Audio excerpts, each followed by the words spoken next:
wait on other people to be what you've been called. You can't wait on their affirmation. You can't wait. Pause. Hello everyone, good evening and welcome to today's not so live edition of Chapter and Verse, the weekly YouTube show for the increasingly curious mind to find out about all things English. So welcome to tonight's show. I can't believe it's been a whole week since the last one. That's absolutely crazy.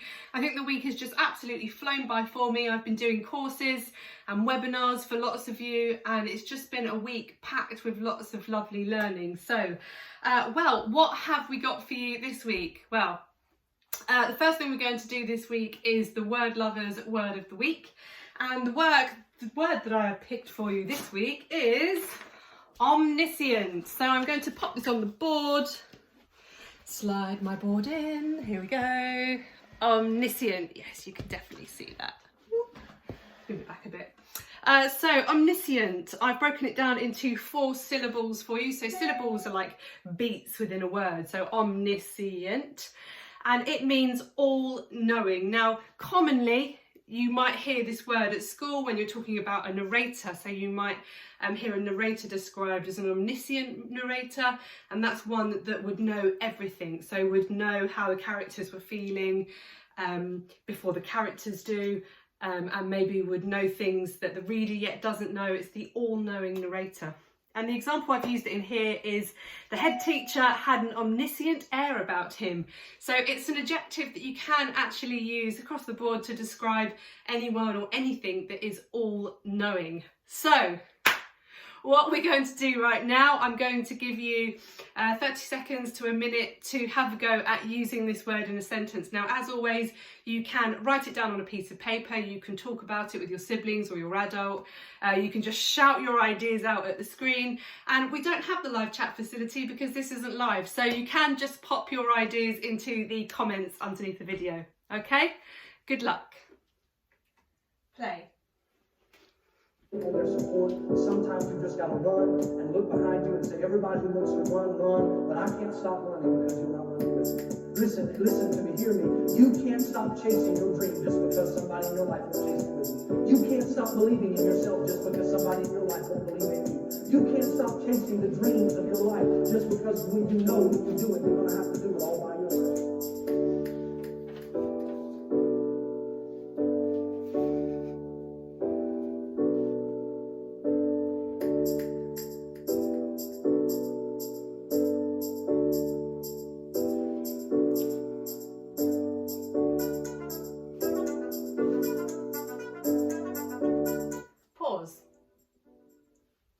Okay, hopefully you had an opportunity there to practice using this word.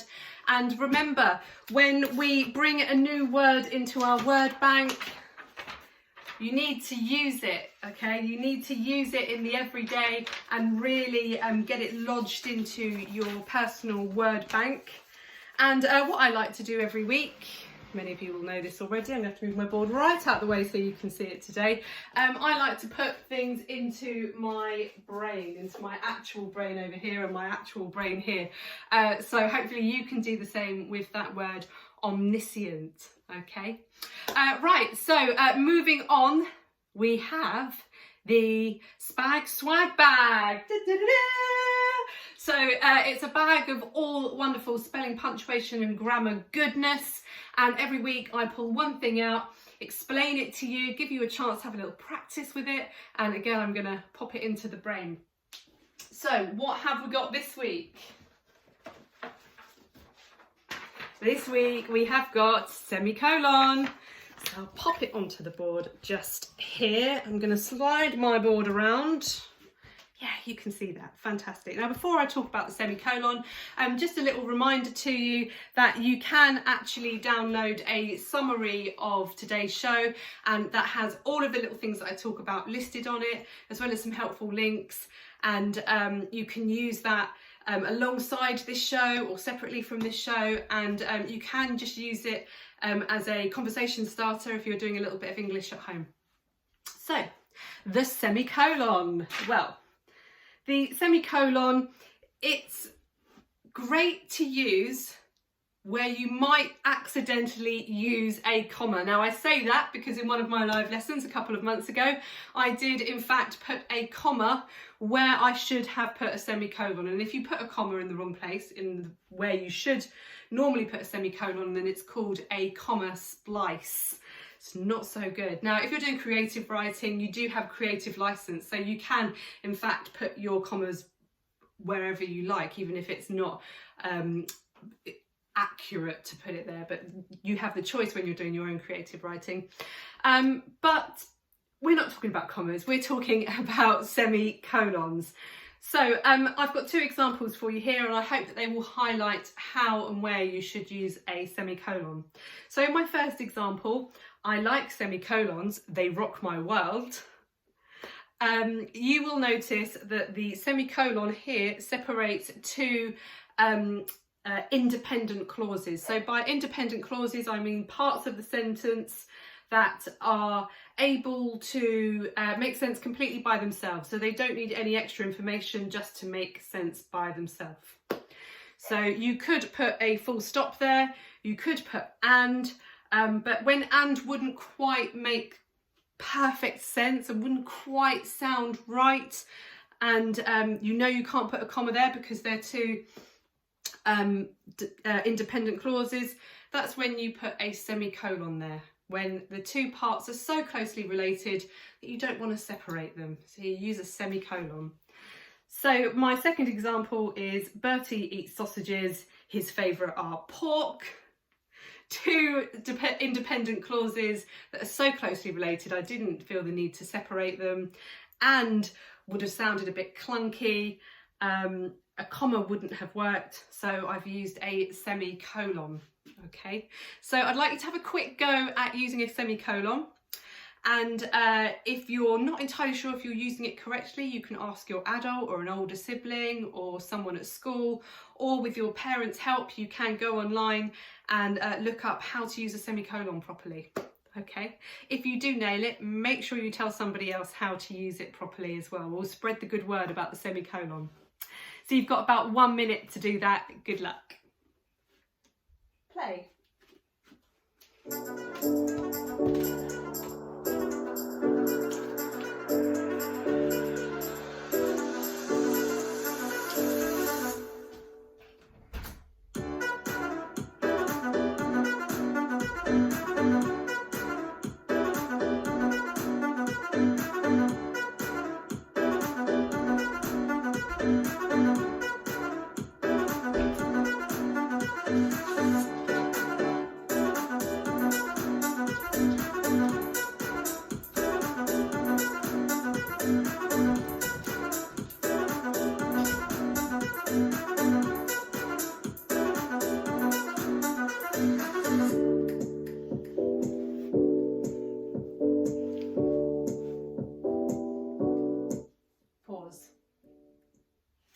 Okay, great. Hopefully you've had now the opportunity to practice using your semicolon. Hopefully you've nailed it. And do use them, okay? It's all fair and well being told these things and thinking that you've learnt them. Oh, hello, Bertie. Bertie's come in to say hello. But it's important that you use these things, okay? That will really embed it in your brain, and it will send it on its way to your long-term memory if you're using it frequently, okay? So I'm going to put semicolons from my spag swag bag all the way over to my brain, and hopefully it will stay there forever. Okay, so what do we have next today? Let's see. Ah, yes, we have what's out there. So as I said last week, the what's out there element of chapter and verse is a bit tricky to do at the moment because not a lot is open, but ordinarily I'd love to bring you information about book fairs and events and all sorts of exciting literary festivals, but that isn't quite going to happen just at the moment. But I do have some exciting news for you about an event that is out there. well, it's not technically out there yet. It will be technically out there in the last week of August. So I will be holding what I've decided to call the Ultimate Spellathon. So it will be a special one-off spellathon that will have all the usual categories, possibly even an additional category of difficult spellings. And it will use words from all of the previous spellathons. So you'll be able to check in and see if you've remembered spellings from 1, 2, 3 months ago, but also crucially it will have words picked by you, so you'll just need to keep your eyes peeled, make sure your adult is a member of the Chapter and Verse Facebook group, and soon I will be revealing how you can pick your own words to go into my ultimate spellathon. Right, so I'm going to move on. Let's see what else we've got this week. Well, let's do the of the weeks. So I've had some fantastic nominations this week for Teacher of the Week, School of the Week, Home Educator of the Week, and it really is lovely to hear how much you appreciate and respect your teachers, your parents, your home educators and your schools, and that's just lovely. It's really nice for me to hear, because I'm a teacher but I'm not in a school. You are all my school, and it's just nice to know that there are schools and teachers and students out there that are really enjoying the whole school system. So let's let's announce our winners. I really need to get a sound effect, don't I? Maybe if I do fewer live shows, I can work on my technical capabilities and include sound effects. Maybe I'll set that as a challenge for myself for next week. So our teacher of the week is, and I hope I've pronounced this correctly, Mrs. Premier Scaife. And she works at Tweselden Infant School in Fleet. So congratulations to you. So Angela Lim, who is 7, says, I would like to nominate Mrs. Premier Scaife from Tweselden Infant School in Fleet.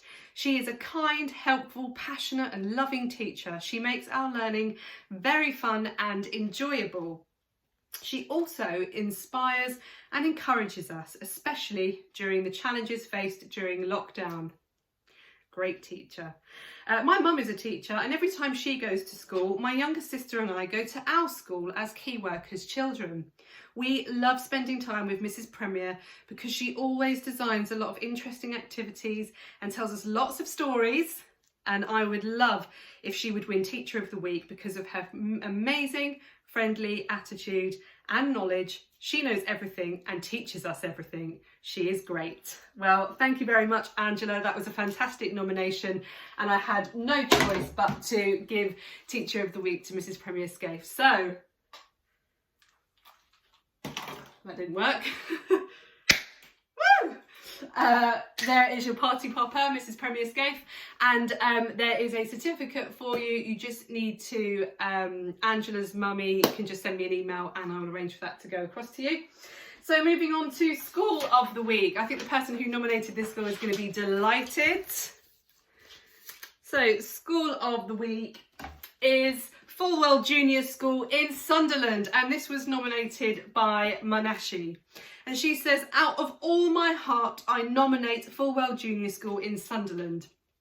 I love going to school because of all of the kind staff who support me and everyone else. They have put amazing plans and work for homeschooling so nobody feels gloomy and everyone can be keeping busy. When there are problems or sadness, there is always people who can help out. Even if I feel like I want to start over, teachers would always have my back and make my work the best that it can be. The school keeps on updating what everyone is up to so nobody feels left out. If it wasn't for Fulwell Junior School, I don't know how I could have achieved so much. Both children in school and children, crucially, in the comfort of their homes, have a smile on their face only because of what a wonderful school they have to support them. I love my school and I know others do too. So thank you very much for that nomination, Manashi, and I'm absolutely delighted to give Fulwell School the School of the Week. Lovely. Okay, so that only leaves, we have to find another party popper now. That only leaves our Home Educator of the Week. And this week it goes to Cheryl Lomax. So this home educator is so wonderful that not only is she educating her own children, but she helps out inspiring a love of learning in other children who are home educated too. She's really interested in teaching and learning, and she just seems like an all-round great person. So congratulations to you, Cheryl Lomax. You are Home Educator of the Week. Fabulous. Right, excellent. I love that part of the show. It's just so nice to say thank you to everybody for the great jobs that they are doing. So a little bit earlier in the show, I mentioned to you that you could download from the Chapter and Verse Facebook group a copy of the show summary with all of the important information in. This is what it looks like. You can download it. It has a few little tasks that you can do in relation to the different sections of the show. So now moving on to Writer's Corner. I feel like I need a jingle for all these different sections of the show. Okay, right, this week in Writer's Corner, we are looking at assonance. Okay, so those of you that are in my Creative Writer Booster course, you will have come across assonance. And lots of you didn't know what it was. So it prompted me to think, yes, this is something I need to include in Chapter and Verse, because there are obviously a lot of young people out there who don't yet know what assonance is. Now, predominantly we would use it in poetry, but you can use it in prose as well. It's a creative writing technique. It's the repetition of vowel sounds. So that's A, E, I, O, U. But as you will be aware, it doesn't necessarily need to be one of those vowels, because we can put vowels together and blend them and create blended sounds. So it may be the repetition of, I mean, even the phrase vowel sounds, that has a repetition of that owl sound. So it's a repetition of vowel sounds, not necessarily repetition of a specific vowel. So I've got two examples for you here. Smelly welly. I hope none of you have smelly wellies.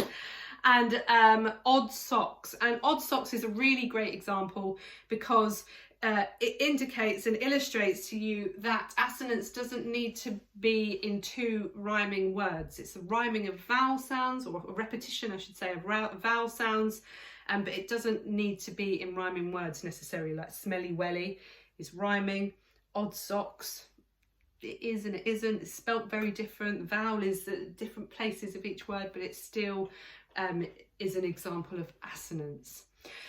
So I'm going to give you a minute now to have a little go at this yourself. I'm going to pop the music on. As I said earlier, we've got no live chat today, so your options are to discuss it with whomever you're with at home, to jot it down on a piece of paper, just shout it out at the screen, or you can pop it in the comments underneath this video, and that's a great way of putting it out there, because it means everybody else who is watching this video will be able to see your ideas and like your ideas, and you'll be able to see everybody else's too. Right, good luck, and off you go. Play.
Okay, lovely. So I'm going to slide my board right out of the way now. I don't think we're going to need it again for the rest of the show unless I just mysteriously create a new random section for us.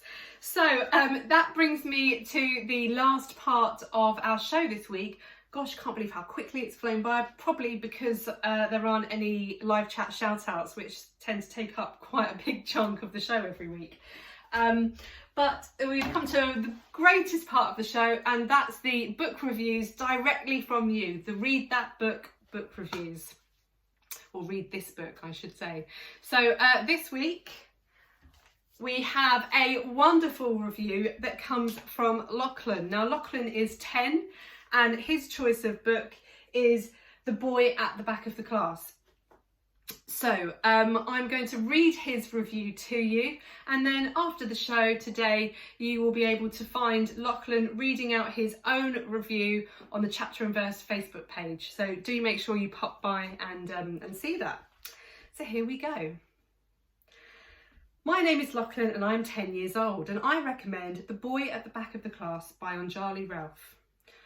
This is a story about an adventure which describes how the determination of 4 children can change the way we view people of other cultures.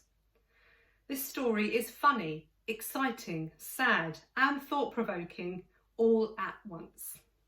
The focus of the story is on Ahmet, a refugee boy from Syria, who has been separated from his family. The narrator is a girl called Alexa, and she is also 9 years old. She meets Ahmet at her school, and he takes a seat at the back of the class. Their friendship develops, and Alexa and her friends help him settle in and face the bullies who are constantly tormenting him. Ahmet tells his new friends about the arduous journey from his home in Syria. They make and carry out plans to try and reunite Ahmet with his family without telling him. The story made me think about how some people are prejudiced and racist, and how we should treat everyone the same even if they are different to ourselves. We should be kind and not be afraid to challenge the ignorance of other people. You should read this book. Thank you. So thank you, Lachlan, for such a thought-provoking and wonderful book review. So I'm going to put The Boy at the Back of the Class right up here so you can all see the book cover. You can look out for it when you're in the library. You can look out for it when you're in the bookshops. If you're going to the shops these days, going to bookshops, we love bookshops. And definitely, I agree, I think you should read this book. Right, well, that brings me sadly to the end of this week's Chapter and Verse show. Episode 4 is now done. So thank you. Play. Thank you for joining me this week. It's been absolutely lovely to have you all tune in, even though it isn't live, but we will be back live next week. And if you would like to be the person doing the book review, please just put your name, your book's name, and a little bit about the book into the comments, and I will pick one person to do the review for next week. I do have the Spellathon at 11 AM on Friday, so do tune in for the Spellathon, and have a lovely evening, have a great week, and I look forward to seeing you soon. Take care.